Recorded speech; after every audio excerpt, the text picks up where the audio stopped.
Hello. Welcome back. Welcome back. We have some new friends here, so we're going to introduce ourselves. This is EU Sports. I'm Spencer. That's I'm Caitlin. Over there. Over here in old yonder, Arizona. Caitlin is in Arizona. I am in Denver. We are together sometimes, just not all of the time. So, which is depressing, really. It is. It's really sad. It's really depressing. But I don't want to live in the desert. I don't want to live in the cold. So it's 44 degrees here, and that's too much for me. You know what? Let's see what it is. Let's see what it is today. It's 40 rained here. It rained here yesterday, and I was like, I'm sorry. I thought I lived in the desert for a reason. Y'all, it's so funny though, because my mom's always said, like, I've never been one to complain about the cold because I like the seasons. But yeah. I am so lazy that I have been wearing Crocs even though it's been snowing. I'm dead. Oh yeah, you were telling me that Caitlin, this morning. I was telling Caitlin about that this morning. So I finally like got out my boots. I was like, I should probably put these on. Valid. Because I keep getting snow in my shoes and it's very uncomfortable. But anyway, when I lived in Colorado, I literally wore fuzzy socks with Crocs every day. Every day. See, I have like 2 fleece pairs of Crocs because I love Crocs. I love any shoes that I can slip on when I have to be at work at 7 a.m. Anyway, if you're new here, we're so happy to have you. Thanks for joining us. If you haven't already, like, comment, and subscribe. In that order or out of that order. It's honestly up to you. If you aren't usually a video watcher, we are also on Spotify, Apple, all of the things. Yeah, and you can I listen think we put to everything us. down below. And we also everything is down below. Have merch. We have some cute merch. I'm not wearing it. Caitlin wore one of our pullovers last week, I think. But we have a ton of stuff on our Etsy store, and it's all linked below, okay? And if you want to talk to us, like besides on here and in the comments, you can find us on Twitter all of the time. Yep, we're on Twitter, Instagram, The Talk, here. And that's my spiel. And that's Thank you. The way the cookie crumbles.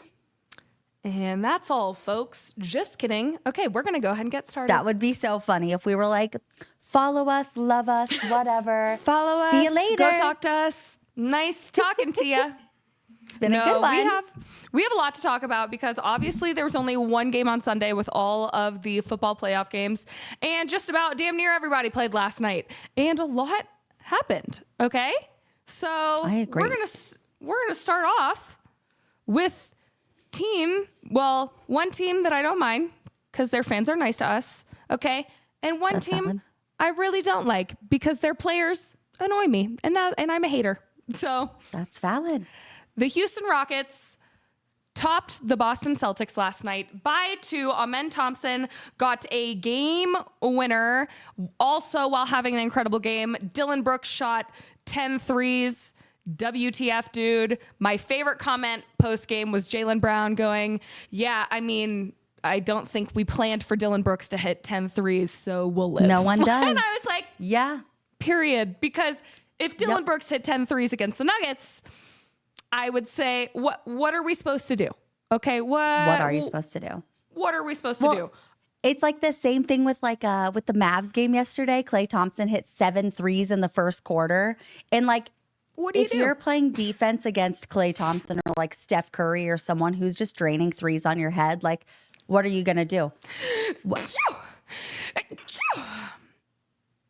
your soul, my dear. You're welcome. Yep. Continue. Yep. Yeah. What are you going to do? And so, but yeah, I mean, literally with this matchup, they were saying that the Rockets have lost to the Celtics in 8 of their last 9 matchups. And so the Rockets winning today, the Rockets winning yesterday, and Dylan Brooks having, 10 threes. And I mean, he literally shot 66% from 3. He made 10 out of 15, which is just insane. I mean, those are insane numbers. And so, all the Celtics guys were like, shout out to him, man. Like, what are you supposed to do? I'm not mad about it. Like, and they still only won by 2. Like, the Rockets still only won by 2. It's not like they got their asses kicked. Exactly. And like, I know a lot of people were wondering because, of course, Kayla and I were watching the Nuggets and Bulls game, I'm sure, instead of this one. So I went back and watched a majority of the game, and Caitlin went back and watched some things. But, you know, I wanted to also talk about, obviously, Amen Thompson got the game winner. It needed to be either Amen Thompson or Dylan Brooks. Dylan Brooks ended with 36 points, 3 rebounds, and a steal. Amen Thompson, 33 points, 10 rebounds, 4 assists.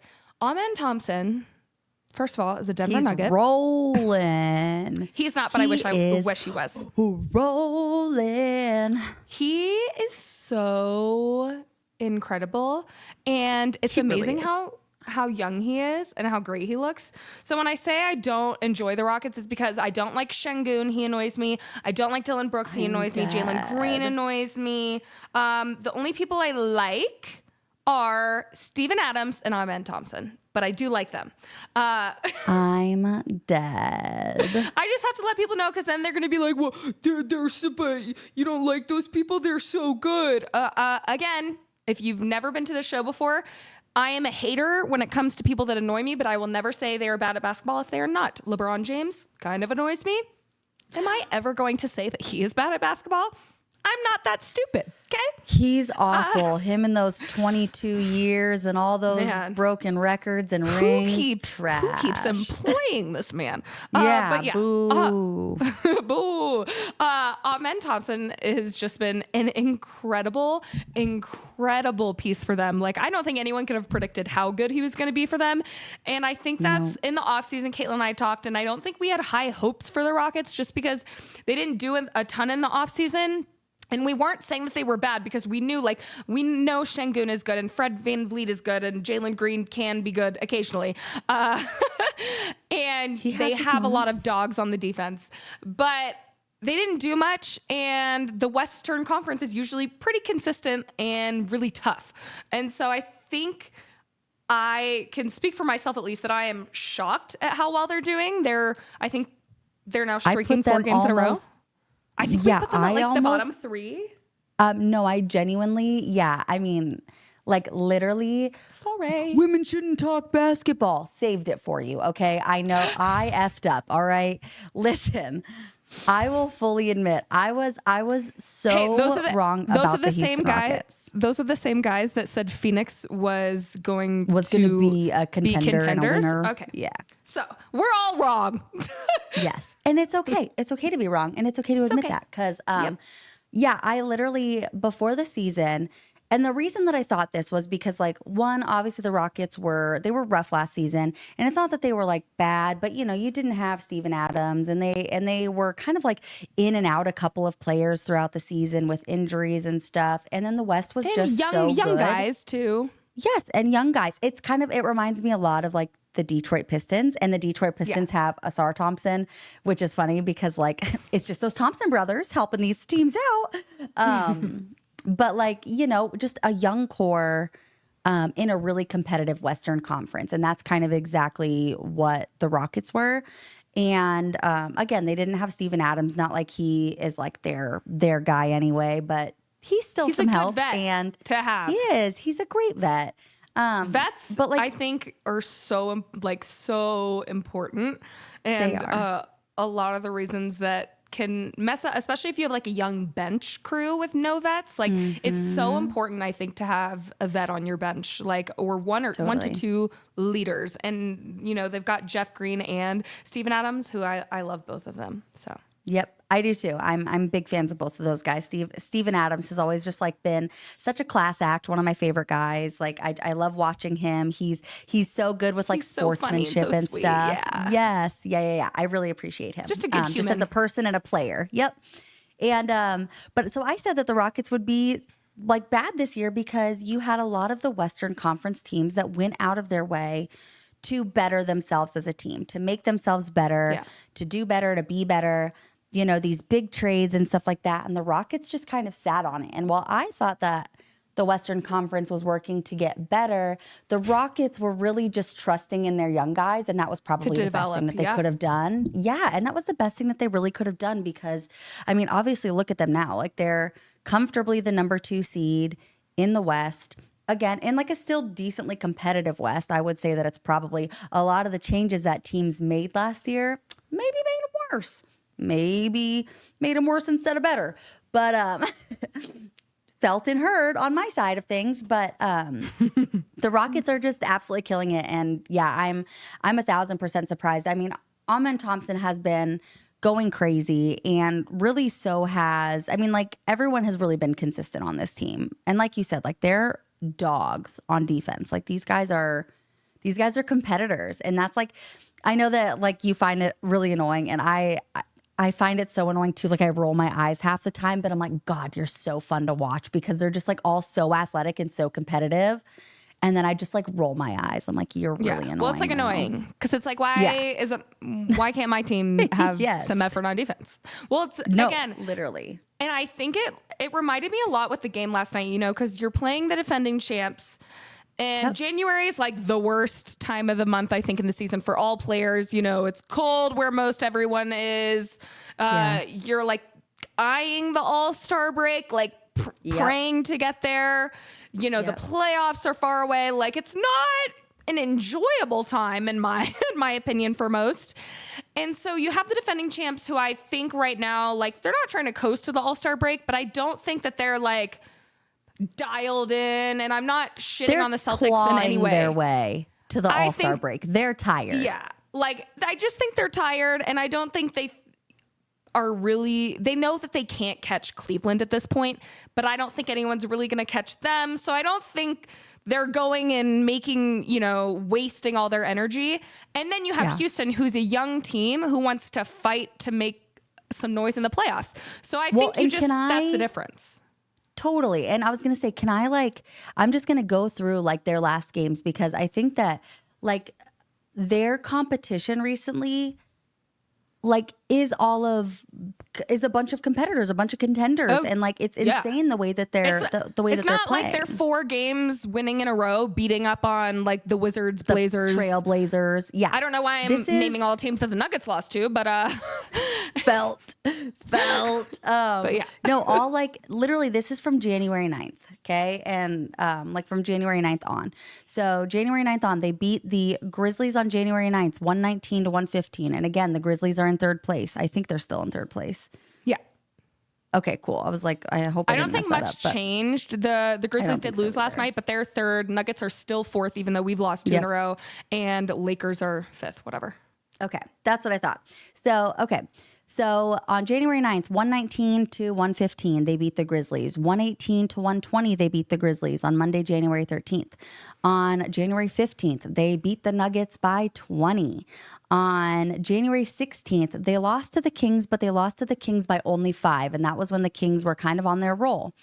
On January 18th, they beat the Trailblazers by 22 points, 125-103. This was their biggest loss in recent times, and it was to the Pistons, 107-96. And that was just a rough game for their entire team. No one could do anything. So that was tough. But after that, they beat the Cavs 109-108. They beat the Cavs 135-131. And then they just beat the Celtics 114-112. So they're beating really great teams. You know, like I said, like their loss to the Pistons and their loss to the Kings, I feel like those are losses that you live with. The loss to the Kings came, like I said, right in the middle of a big hot streak for the Kings, and they were playing insane. And they didn't get their asses kicked by them. They lost by 5. And that's what it was. The Pistons game, that was a crappy loss. I think they're hungry to prove themselves, and I don't think, you know, they're getting like a ton of coverage, especially for being comfortably in the 2 seed and for defeating some of these insane teams. You know, it's like kind of like the Cavs, like they weren't getting talked about enough. I don't think the Houston Rockets have gotten talked about enough. And I think, you know, that last game-winning possession, you know, they could have gone to anyone else, but you go to a young guy, Amen Thompson, who is just so fast that he can blow right by you. And there's like, no matter how good defensively the Celtics can be when a guy is that quick. You know, I think he's like he reminds me of, you know, Russell Westbrook. It's like no one is stopping him. Like you can't. And so even if you did, you're probably fouling him. Yes, and then he just nails a mid-range jumper, like literally with 0.7 seconds left. And I think he said he had to change his shot when I was looking at the post-game interview. Like, I don't think that's what they had, like, planned. And he had to... Good for him. Like, switch. So I'm just impressed. Again, I have loved the Thompson brothers since the twins, since I watched their draft year, because this is their second year, right? Mm-hmm. Yeah. I love watching. I sobbed when I watched them get drafted and watched them sit with their parents. Well, their story was so cool because, you know, they both decided when they were young, they were like, no, we're going to the NBA. And they were like, they were the ones pushing each other. Like, it wasn't their... No offense, but Jamal Murray's dad putting hot cups of tea on his legs while he does wall sits, which this did happen if you're not a Nuggets fan and you don't know, and made him like pick up leaves in the snow in Canada. Okay. These boys were like, no, we want to be NBA players and we're going to push each other to be the best. So I just thought like their story was the sweetest and I'm so excited. I would hate to be, of course, though, the brother that ends up on the team that like, you know, luckily the Pistons are doing much better, but obviously I think Amen Thompson's having a little bit more fun than I'm sure Asar is. Yes. Well, especially and it's funny Detroit because both in the of winter. them totally. Yeah. Well, and it's both of them, Amen and Asar, both ended up, you know, on the Rockets and the Pistons. And last year, both of them were like down at the very bottom of like the seeding and everything like that. So both of them were just in misery. But that's what happens after you get drafted, especially when you're in like the top 10 picks. You usually end up not on the best team. But like, I just want to like, while we're talking about Amen Thompson, I just want to literally like look at his last couple of games because he literally had a triple-double 2 games ago. 23 points, 14 rebounds, 10 assists, a steal, and 2 blocks, shooting 61%. Insane. Beautiful. 16 points, 16 rebounds, Denver 4 assists. He's amazing. I say this when I want somebody, by the way, guys. Same. Yeah. Give him to me. Give him to me. 4 assists, 4 steals, shooting almost 50%. 17 points, 6 rebounds, 5 assists, 3 steals, shooting 50%. Like he's 20 points, 10 rebounds, 5 assists, 2 steals, and a block, shooting 66%. Like he's efficient. He's athletic. He can kind of fit into whatever you need him to do. Like he's got a mid-range. He can shoot from 3 a little bit when he wants quick, to. He's got length. Yeah. Yeah, he's I think his facilitating is going to grow. Obviously, you know, he had a triple-double, so I can only imagine that that's going to grow. You know, he already, you know, does rebounds. And then his offensive game is starting to flourish, you know, because I think he started out averaging 13 points a month, or 13 points. And then now just in this past month, it's been 19 points. So I'm sure it's just going to keep growing. And it's so nice what the Rockets, I think, have built because Jalen Green can have some amazing games, but then he goes through a lot of streaks where he's not amazing. And they have so many guys that, first of all, like they're all defensive dogs, but then a lot of them can play that offensive piece too and fill in the gaps when he's not having a great shooting night. No, literally. And that's like, I wrote this down yesterday just because I was looking at it. And it's just crazy because the Celtics are still such an incredible team and they really do have such an amazing team. We just think they're tired. Yes. Yeah. I just think that with the Rockets right now, like it's crazy because all of their scoring yesterday literally came from Dylan Brooks, Amen Thompson, and Alperen Şengün. I mean, Jalen Green, Fred VanVleet, and Tari Eason all shot between 20 and 23%. I mean, they were bricking shots everywhere. It looked like Celtics were going to win until they had like a...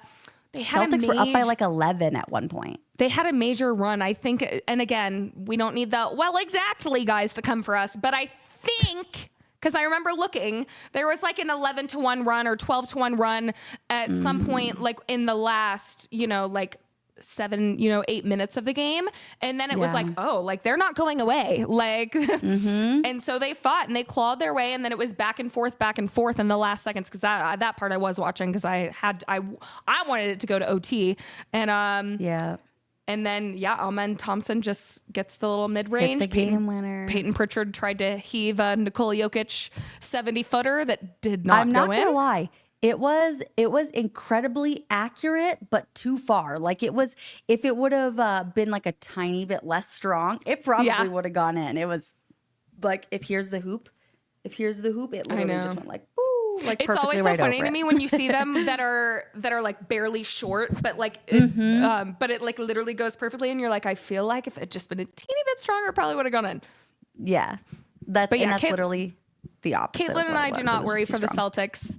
I think it's a January game. They obviously haven't been doing great. I think they're tired, and I think they're gonna put together some really good wins. After the All-Star break. I like can't even dwell on them. I only crash out and worry about my team's dreams when they lose. That's so true. I do. But moving on to another team in the East Coast, we have the New York Knicks and the Memphis Grizzlies, and that was a game from the Grizzlies. A game. They did play basketball. Sometime one of the teams showed up to play basketball. Let's just say, and this is crazy because I feel like when the team like has John Morant, Desmond Bane, Jaren Jackson Jr., and Santi Aldama, and these guys are all healthy, I'm like, no one can like crush the Memphis Grizzlies. No, the Knicks did. The Knicks, they hit them hard. It was 143-106 at the final buzzer. And that is the second Knicks game, literally back to back, that they scored 143 points. I also want to point out that sometimes basketball is a math game, sometimes it isn't. Regarding the Knicks and Grizzlies, and we'll get into the Nuggets versus Bulls, it was a math game. So the Knicks and Grizzlies, the Grizzlies had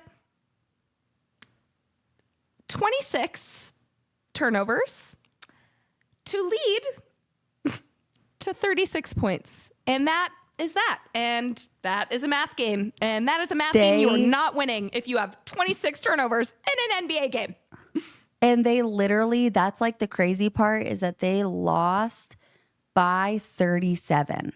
So the 36 points off of turnovers essentially was their whole downfall. Game. Yeah, that's and I mean, 26 empty possessions where you're not even getting like a shot up. Yeah.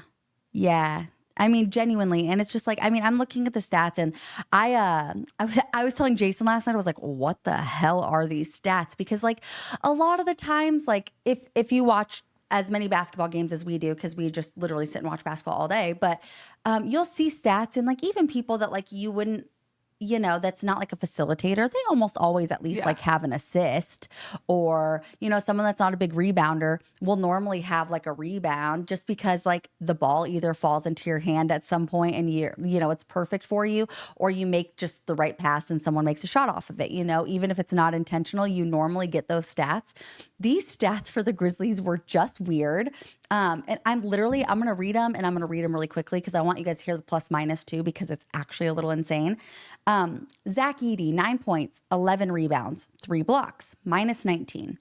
Jaren Jackson Jr., 21 points, 4 rebounds, no assists, no steals, 2 blocks, minus 33. Desmond Bane, 16 points, 3 rebounds, 4 assists, 1 steal, 1 block. He was the only one that was really all over the place, minus 35. Luke Kennard, 7 points, 2 rebounds, 7 assists, 0 blocks, 0 steals, minus 3. Brandon Clark, 10 points, 4 rebounds, 1 assist, 1 block, minus 8. Santi Aldama, 10 points, 4 rebounds, 1 assist, 2 blocks, minus 10. Jalen Wells, 5 points, 3 rebounds, 2 assists, 1 steal, minus 16. Have you noticed that we have not gotten to Mr. John Morant yet? They normally go in order from best to worst, so just remember that while we're here. Scottie Pippen Jr., 5 points, 5 rebounds, 2 assists, minus 7. He shot 16%, Scottie Pippen Jr. did. And so did Jalen Wells, by the way. And then Gigi Jackson Jr., 8 points, 1 rebound, 1 assist, 1 steal. He was the only plus on the Grizzlies, and he was a plus 5, shooting 25%. John Morant, 10 points, 5 rebounds, 2 assists. He was a minus 41. A minus 41. And so just like, I mean, for me, like if I were the Grizzlies, this would just be a throwaway game. Like, you have everyone out there trying to do literally anything, trying to make anything happen, and the Knicks are just beating Desmond your Bane, ass. by the way, Desmond Bane, 6 turnovers. Jaren Jackson Jr., 4 turnovers. Zach Edey, 3 turnovers. John Morant had 4 turnovers. Yep. And the most shots that anyone on the team took was 14. Mm-hmm. There was, I think I took a note on this, and I was just saying, they like, still there scored was 106. They did. They scored just fine. It was Like just we like, said, it's hard. It's hard to not score 100 in an NBA game now. It is. It really is. And like, for me, I was just saying that, like, the effort was there. Like, everyone on, if you were able to watch a little bit of this game, Spencer, I don't know if you were, but the effort was there. Like, everyone was trying. It didn't even look like they were tired. Like, it literally just looked like the Knicks just like kept picking them apart. I mean, you know, you have guys on the Knicks, and I'll go and, you know, we'll talk about those stats too. But, you know, guys with 6 steals, 4 steals, 2 steals, like, the Grizzlies could not take care of the ball, and they just could not get anything going the entire game. Like, the entire game just looked so discombobulated. No one was a leader. No one was out there being like, I'll take the game over. I'll see what I can do. They didn't really have a leader out there. And the Knicks had 7 guys in double digits, like, shooting efficiently. You know, what are you going to do with that when the Knicks are going crazy? When Mikal Bridges has 28 points. Turnovers. Yeah. and as a plus 43, another math game for you. If Mikal Bridges is doing that to your team, you probably lost. Yeah, I mean, genuinely, like I was saying, everyone on the Knicks that played 10 minutes or more had at least 1 steal or 1 block, but mostly everyone had a little bit of everything. OG Anunoby with 6 steals, mind you. Precious Achiuwa, 4 steals. McBride had 3 steals. Like... Yep. They were going Precious off. Achiuwa had 4 steals and 2 blocks. Like, he went OG crazy. Anunoby was barely below Mikal Bridges and was a plus 41. I was just about to say OG Anunoby was Ja Morant's net zero. Ja Morant was a minus 41 and he was a plus 41. So they had lots of fun together. The two of them. The Knicks, you know, they bullied. I think we lost by 40. The Nuggets did early in the season against them. And I think Karl Anthony Towns and Jalen Brunson have really figured out like that good pick and roll system, you know, that tried and true that sometimes like you just need. I just wanted to brag on the Knicks because I feel like because of the Cavs and the Celtics, they're also not getting any love, you know. I agree. In the media. I think, you know, they're like a comfortable 3 seed.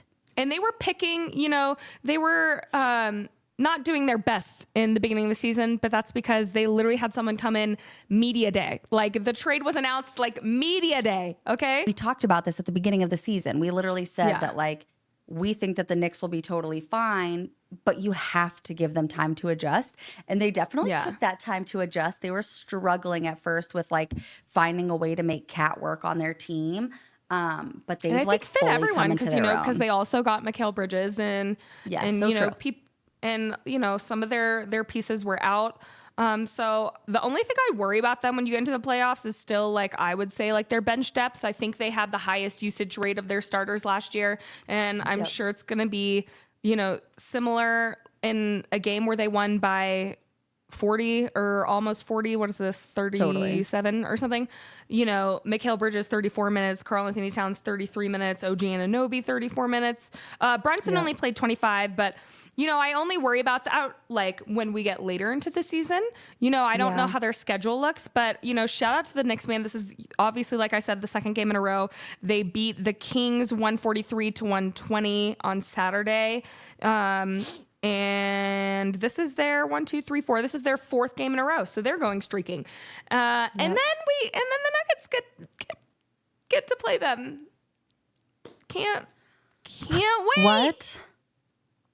So excited for that What one. do you mean? I think that the Nuggets will play great defense on a team that can put up 150. This game definitely reminds me of when the Nuggets lost to them by like 40. I think it's a wash for the Grizzlies. Grizzlies are still the 3 seed. It was an embarrassing loss, though, I will say. And 26 turnovers in an NBA game is a little despicable. Kind of gross. Yeah. like I said, if you're Memphis, just like I said about our game the other day for the Nuggets, you just got to flush it, chew it up, spit it out, throw it away, forget it happened, hit your head, amnesia. Gross. We're not remembering it.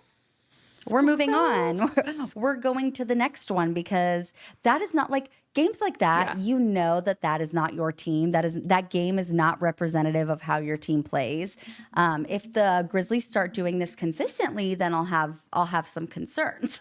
Yeah. But if I were the Grizzlies, I would do what the Broncos did with their receivers, where they just have them all hold basketballs all day. And if someone knocks a basketball like out of your hands, then you got to go running. Yeah, moving on to another embarrassing loss. We'll just go ahead and talk about the Nuggets because I actually promise I won't talk about them for 30 minutes today. The Nuggets have now lost 2 in a row after probably the last episode I was saying this team is contenders and we're winning the championship. Why do we always jinx them? Especially after I came on here and said, just at the beginning of the month, you can go back and look at the videos. And I was so depressed and the Nuggets weren't doing good. And they're playing exactly how they did at the beginning of the season in the first 2 games. They went from like the past couple weeks they were like back to top 10 or something in defense or having a better defensive rating. And then all that went out the window. There was no perimeter defense to be had. I mean, when you give not up a one. 24. Oh, another math game. Let's chat about it. 24 3 points made by the Chicago Bulls, and I guarantee it felt like all of them were open. And 6 made threes by by the Nuggets. So Klay Thompson had more threes in the first quarter by himself than the Denver Nuggets had as a team their whole game. And it was despicable because the Nuggets were actually still winning the game until the fourth quarter when Jokic sat. And our bench, which had Jamal Murray and Aaron Gordon on the floor, provided to the other team like a 12-0 run. And that was the story. They came in and just kept making 3 after 3. And then we'd whittle away because Jamal Murray can only work when, the lights are the brightest. And he brought us back. We were like within 3 with 3 minutes to go.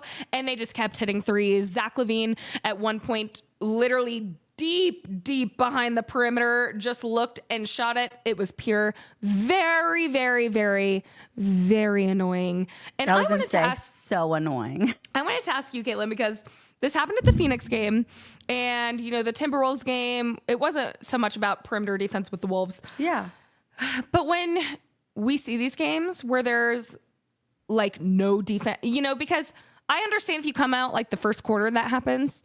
Yeah. But like, I feel like you should get yelled at, right? And then you're like, oh yeah, gotta lock in on defense. Do you think it is the coach's fault, or do you think it's all like effort? Because I think what I get so pissed off about is they're like, well, we just have to play harder. That's what they all said after the game, and I'm like, well, why didn't you? Like, what do you mean you realize that after the game's over that you need to work harder on defense? And so like for me, the thing that I notice with the Nuggets is that, like, they have no defensive identity. It almost looks like no one ever knows where they're supposed to be, who they're supposed to be on, who's supposed to be on help defense. Like you'll see 2 guys under the basket and, like a guy on the Bulls driving and say that like CB is coming down while he's driving and everything like that, like following his guy. And then you have like, we'll say Jokic and AG under the basket.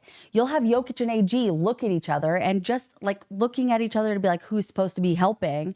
And that second that they look at each other and are confused about who's supposed to be helping, this person's already dunking on you. Yeah, there's a basket. And so I just think that, like, I don't know if it's like the defensive schemes. They have no defensive identity. Do you think it's Mike Malone's fault or no?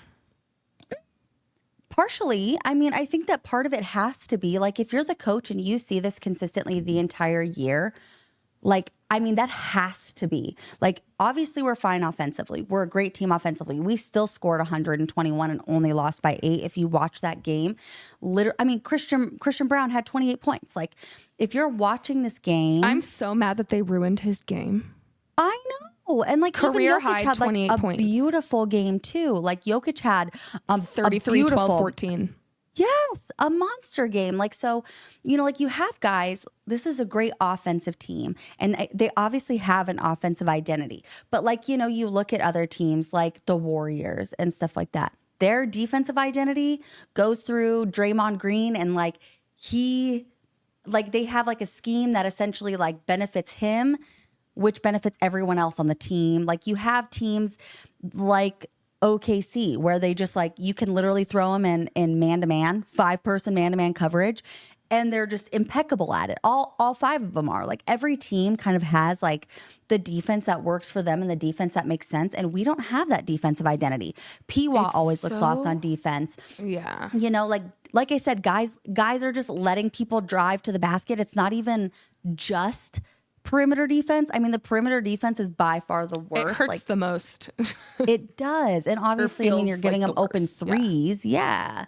And I mean, for me, like open twos are better than open threes, because if you're giving them open twos, at least you're not fouling and giving them an and one and stuff like that. But I mean, I would still rather have the effort there on both ends. I just think that no one knows what they're supposed to be doing. And you have to, if you're the coach, you have to put that out there. You have to.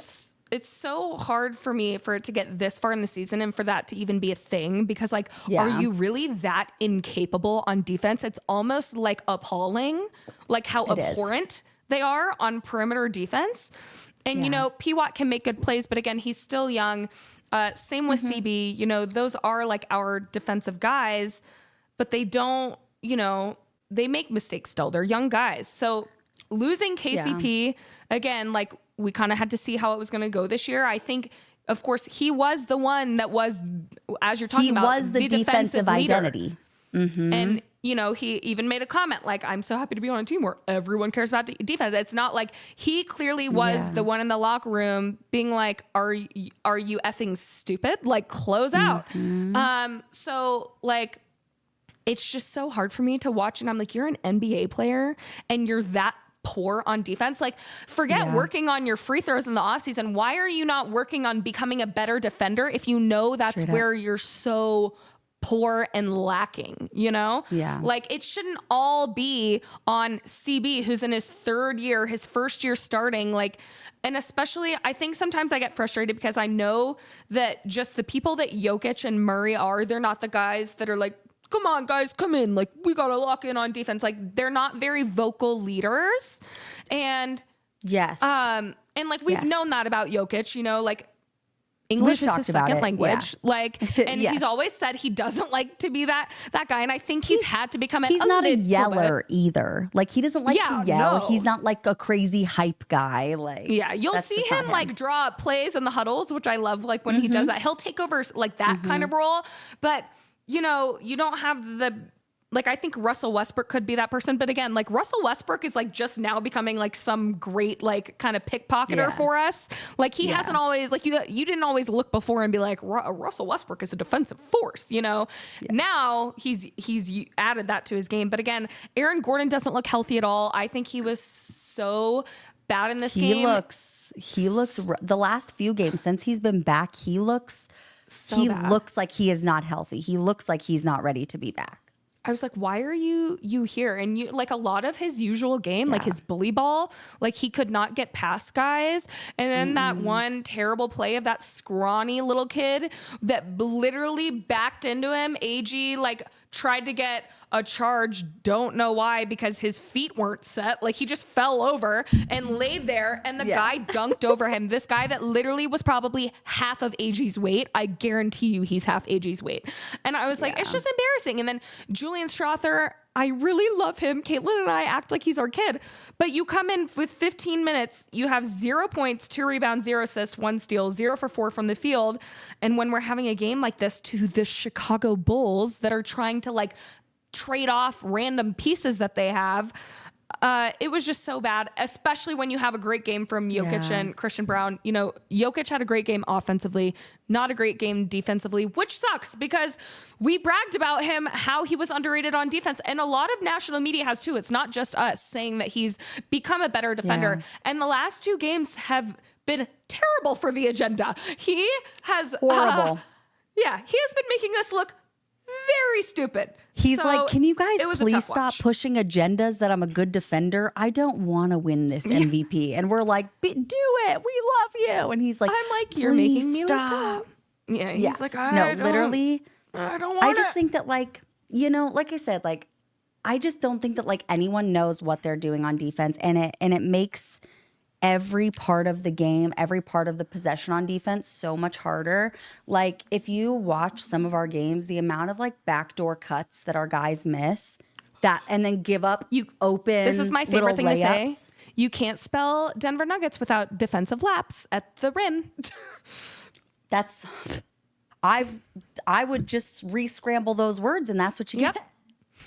It's literally the most frustrating shit in the world. I'm like, I just how hate did inconsistency. Do you not have peripherals? Like, how are you not seeing that guy cut behind you? I hate like lack of effort, not playing hard, especially when you think it's. I hate when teams go in, especially because the Nuggets have a tendency to do this and fuck around and find out. Sorry. Because they're like, well, it's the Bulls, you know, they've lost 7 of their last 8. That means they're desperate to get a win. Like, I hate it. You should be going into every game. You don't know what effort is going to be brought, especially because you go into a Knicks and Grizzlies game. 2 good people. You would never think the Grizzlies are going to get demolished by 40, you know? Like, there's just so many games where you never know who's going to have an A+ game tonight. And if you're not going to lock in defensively until the 4th quarter, it's usually too late. Like, it's too late. Yep. Period. And I'm mad about it. And it was ugly. Yeah. And have some shame. Have some shame. I'm looking at you, Denver Nuggets. Period. Have some fucking shame. Because after you literally get embarrassed, you're on a 4-game win streak. Everyone's playing amazing. You know, the MVP campaign is live. Everyone's saying, wow, the Nuggets do look like contenders. You go in. We've never been good at matinee games. Don't care, not an excuse. You go into a matinee game in Minnesota where they sent you home in Game 7 in the first time in history that anyone has gone to lose in the playoffs after having a 20+ lead at the half. And then you come in and you literally lose it all. You don't make the Western Conference Finals. You don't go back to the finals when you probably could have. And you don't have like a sense of pride to like beat them down. Got their butts kicked. It was so bad. It was so ugly, and I hate it because it looks like they now own us. And I don't want to be owned by anybody. Okay? I want the Nuggets to do the owning. Yep. So it was just an ugly game. Chicago Bulls were shooting lights out. They were all unconscious from 3, and it was really freaking annoying. It is. And you know, like I said, I mean, like the hardest part is that when you have a team that's going crazy from 3 and you're not playing perimeter defense. Yeah. For real. Well, you're because gonna lose then the they game. get hot, but then not only do they get hot, but they're open. Like they're like, oh, like that's the basket, what I'm saying. The and then they're basket's wide this big open for them. It makes me so mad. It's so frustrating. So I don't want think to talk about it anymore. If the Nuggets want to do anything, they do have to find some sort of defensive identity and figure it out because it's ugly. So it's so like despicable, abhorrent, disgusting. Yeah. Anyway, moving on. Honestly, let's talk about someone who's. We can talk about someone who else is pissing us off. Jimmy Butler, come to the stand. You're on trial. Jimothy. Jams. Jams. You're being a little brat. A child. Okay. So spoiled I'm little just gonna. brat. We talked about this last time we talked about Jimmy. He had just gotten or like was about to come back from his 7-game suspension. Because he had that suspension just for like being late to stuff and, you know, missed breaking team rules. Totally. And so then how do you miss your private plane? He did it on purpose. Like there's no way because, and so that's actually why.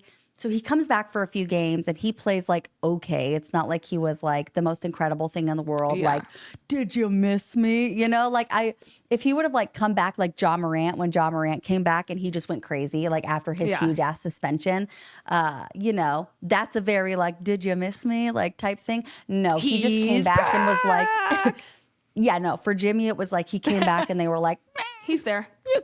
we can do without you. But he came back, played a few games, and then, God, like I think it was like right before our last episode. So it had to have been like over the weekend. He missed his plane to Milwaukee, and they suspended him for 2 more games.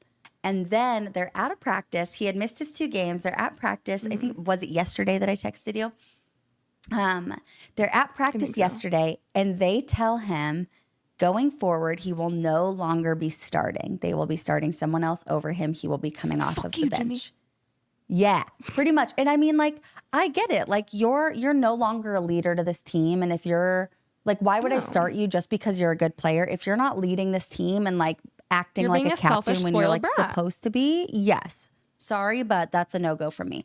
So they told him, they said, you're no longer going to be starting for us. You're going to be coming off the bench. And he walked out of practice with nothing. And like I said, like he was already missing team planes and showing up to meetings and practices late and everything like that.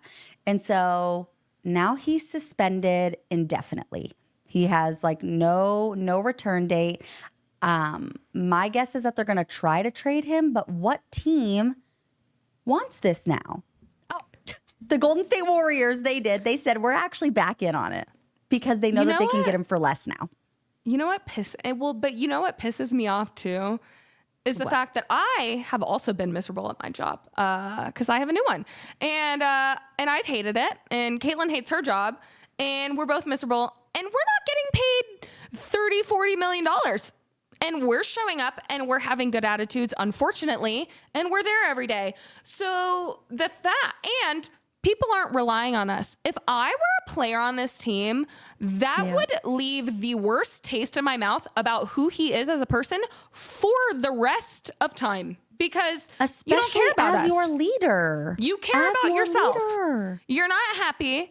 You want to go. And so you're going to make everyone else around you miserable. You're not going to help us win. You're going to do petty games with not showing up and missing flights. And it's just so disrespectful because the other guys can't just complain and leave. So they're stuck with your antics in the middle of season, as if like you could possibly care less about what happens to them. And it's just it's really selfish. It's gross and icky. And I don't like it at all. But what I will say is that there's one person that is benefiting from Jimmy Butler being a butt crack. And that's Jimmy Kel'El Ware. Jimmy Butthole, Jimmy Butt Crack. I'm over him. But Kel'El Ware, he is a rookie, and he wasn't getting a lot of minutes. And Jimmy Butler obviously has been playing a lot, and he's so Kel'El Ware's a center, so he's kind of one of like the bigger guys, but he's been taking a lot of extra minutes now ever since Jimmy's been out, and he has skyrocketed. Bam is playing. Yeah, because Bam's playing more of like the forward position. Exactly. Kind of switched their lineup around with Jimmy being out. Exactly. And he skyrocketed to the top of the Rookie of the Year ladder because he has gotten like insane minutes and he's been playing so well. I mean, literally just in their game yesterday against the Orlando Magic, they won, but Kel'El Ware had 19 points, 10 rebounds, 2 steals and a block, shooting 87%, which is amazing. And he played 43 minutes. Did you see that Tyler Herro played 48 minutes? Oh, yeah. Yeah, because they went into overtime. Insane. Oh. So he played. Oh, my. Well, but he I forgot. This went into second overtime, double overtime. I was like. Yeah. But still, I mean, that's insane. Like, these guys deserve some ice cream. Yeah. If I were their mom. Bam Adebayo, who also was a Kentucky Wildcat, has been doing much better than he was at the beginning of the season, and he had 26, 10, and 9 last night, so close to a triple double. I know he was so good. He's been playing way better. You and I talked about at the beginning of the season how he was kind of having a slow start. It wasn't even a bad start, just a very slow start, not very just him. Not like not like. Sometimes he plays like he's unconscious. And, last game he had 17 points and 16 rebounds. And then the game before, 11 points, 14 rebounds. So he's crushing those boards. We love to see effort. F you, Jimmy. You're screwing over your team. and they're better off without you. So I hope they trade you and get your ass out of Miami yesterday. Yep, and Ware for all rookie, since he's going to be coming up saving your butt and saving the team because, and I literally am just going to like tell you some of like his stats because this has been since he's had to step up for Jimmy. So the 19 points, 10 rebounds, 2 steals, 7 points, 6 rebounds, 3 steals, and 2 blocks. He was horrible offensively, a monster defensively. 22 points, 10 rebounds, 1 steal, and a block. 20 points, 15 rebounds, 2 blocks. 25 points, 8 rebounds, 2 assists, 2 blocks. I'm trying to go back. Another rough offensive night, but he actually only played like 10 minutes this game. 9 points, 7 rebounds, 1 assist, 1 steal. 8 points, 11 rebounds, 2 assists. 19 points, 13 rebounds. Like, this kid is a monster. So you know what, Jimmy? If you did anything good, it was show the world that Kel'El Ware exists. Needs more playing time, period. Literally. And just because I want to jump into this too, because we were going to talk about the Bucks with Miami. Look what I have. I have little old Giannis. I was about to say. I was like, I love you. It was so funny because I was like, oh, yep. He helped remind people that Kel'El Ware exists, and now we're here to remind you because everyone seems exists to forget that Giannis exists. Well, not everybody, just SGA fans and the national media, but that's okay. That is true. Because Giannis, yes, is also going unconscious. Yes, he is. And like, so what I was going to add as I was finishing up the Miami talk, they actually lost to the Bucks by 25 the other day. It was 96-121. So the Bucks just absolutely annihilated them. And the Bucks have been going pretty darn crazy. If you don't remember, they had a really rough start to the season and we were all like, what's happening? You have Giannis, you have Dame, you have Chris Giannis Middleton. and Dame are out of there. Sounded like they were. Literally. I mean, the entire team was like in shambles. And then, what was it? Like a month or so ago, Giannis and Dame sat like their team down and they were like, we're doing this shit and we're going to do it together. And they have gone on quite the run since, and they jumped to 4th in the Eastern Conference. And Giannis is playing one of the best seasons of his life. And like I said, a lot of people are seeming to forget that he exists. And because a lot of people are like just comparing for MVP, SGA, and Jokic. And while what Jokic is doing is obviously generational, one of the best things that we have ever seen as basketball fans, stats wise. Yes, the Nuggets are 4th in the Western Conference. And OKC is 1st in the Western Conference, but Giannis is also playing out of his GD mind, and they're 4th in the Eastern Conference behind 3 really incredible teams. And people are he's like averaging 35 basically. Yes, I mean he's genuinely going crazy, and I'm not sure how people aren't like. If I were SGA fans, I'd be like arguing about Giannis, not Jokic. Yeah. Like, if you're gonna go stat for stat, go with Giannis. If you want to compare and because it's much similar when you go through it. But yeah, the last few games, last night, Giannis had 35 points, 18 rebounds, 70% from the field. Against the Clippers, 36 points, 13 rebounds. Against Miami, 25 points, 12 rebounds. Philly, 34 points, 15 rebounds, 76% from the field, 35 points, 13 rebounds the game before. Like, he is literally basically averaging 35 a game. Casual. Yeah, in the past, like literally couple of weeks and stuff like that, he is absolutely at those numbers. If you go through the whole season, this including obviously his rough start and the team's rough start, he's averaging 31.5 points per game. Shea right now is averaging 32.1 points per game, which is also amazing. And so obviously Shea wins there. Shea wins on assists, but only by 0.1. And let's remember that Shea is a point guard. He's supposed to be the facilitator. Giannis is a giant power forward. He is averaging 31.5 points, 5.9 assists, and 12.2 rebounds per game, 0.8 blocks per game, and 0.8 steals per game and 1.4 blocks per game. He's shooting at 60%, which is amazing. Free throw attempts per game, they're both in the top 5 when it comes to free throws. They sure do love that line. Giannis is 1st and SGA is 2nd. Yes. I was texting Caitlin last night because Giannis had 10 free throw attempts, but he only made 3. And I was like, he has 35 points and only 3 from free throws. That's impressive. Yep. Yeah, because he missed 7 of them. Imagine if he made all of them. Yeah, he would have had a 40-point game. 41. Yeah, and you know what? And that's something, it's funny because, 42? Listen to the free throw percentages. Because if you think about it, Giannis would be annihilating everyone in points if he made his free throws. Because he's first in free throw attempts, shooting 58% from the free throw line. He's shooting better from the field during the game than he does at the free throw line. It's hilarious. He shoots 60% from the field during the game, 58% from the line. So honestly, if I were like Giannis's teammates, I'd start waving my hands in front of his free throws, like act like it's game shots right then and there. Just get him a couple extra points. But if you think about it, he's averaging 10 attempts per game. Yeah. If he made 9 of those attempts per game instead of 5 or 6, he would literally be averaging 35 points a game for the whole season. And just the last month, it would be like 38 or 39. That's insane scoring. And his rebound numbers, averaging 12.2 rebounds per game on top of that type of scoring. It's crazy to me. It's crazy that shout out to you, people Bucks are fans just and Giannis fans. Yes, it's crazy that people are not think that putting SGA him in the conversation. Is the MVP. Yes. Yeah. And I'm like I said, I'm not taking anything away from SGA, because he is an amazing player. And I am. I'm not, because I get it. I think the one thing that does make me mad is people saying that SGA is not a selfish player. And I'm not saying that he's the most selfish player in the league. We still have guys like Luka and guys that like James Harden and stuff like that. But SGA that love to find their shot first. Yes.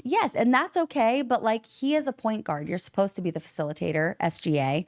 And he has several games with 1, 2, or 3 assists. And I'm like, It bothered me when someone was like, well, SGA, would you rather SGA pass for his teammates to brick the shot? I'm like, Jokic does that all the time. I literally said I was going to sit there and make a stat of would-be assists because of the amount of times that Jokic plays unselfishly and passes and they brick it. It's just how it works. Trae Young has had 22 assists on the Hawks. You still pass to your guys whether or not you think they're going to make them or not. The point of being a point guard is facilitating and setting up your team and making sure that you can get your guys open looks. That is your job as a point guard. And obviously he's an incredible scoring point guard. That's amazing. But again, you're not facilitating if you're scoring for yourself, if you're pulling up. And you can do that. Jamal Murray is not out here with 15 assists, but Jokic is our center point. He's our like a point Domas. guard. He's like DeMontis Sabonis. So I don't know who you have as your head facilitator, on the Thunder, setting people up. Otherwise it's just a bunch of people playing their own game.